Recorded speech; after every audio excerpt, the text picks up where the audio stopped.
ഉരുൾ പൊട്ടിയൊഴുകുന്നു പേടമാടങ്ങൾ. അവനിയിലിതധികമീ നാടുകൾ വീടുകൾ.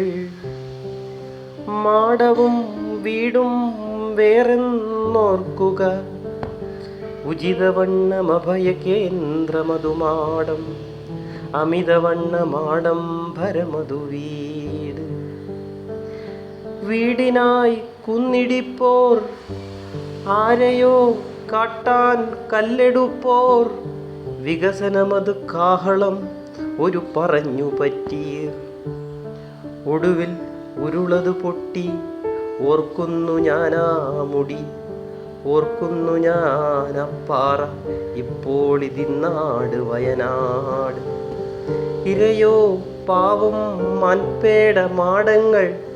ഓടുന്നു പരസ്യ വസ്ത്രധാരികൾ. അമുഖം നോക്കി കൊഞ്ഞനം കുത്തുന്നു രാഷ്ട്രകൂടർ. ഇന്നാടകപ്പണിയുണ്ടോ കാട്ടാറിനന്നേ വഴി കൊടുത്തിടുകിൽ. കാണണോ ഇത്രയും മൃതിമണ്ഡപം. പണിയണോ ഇത്രയും ബലികുടീരം. എന്ത് കാര്യം? ഒത്ത നടുവർക്കും അതിൻ്റെ മേൽ സമ്പന്നർക്കും. കല്ലും മണ്ണും മരവും വീടിനും വളപ്പിനും പകുത്തു നൽകി. ഒടുവിലെ മണ്ണിൻ്റെ മക്കളെ നീ കൊണ്ടുപോയി. മൂന്നാം ചലന നിയമമതോർക്ക. പാവി മക്കളെ നിങ്ങൾ കാത്തിരിക്ക. മൂന്നാം ചലന നിയമമതോർക്ക. പാവി മക്കളെ നിങ്ങൾ കാത്തിരിക്ക.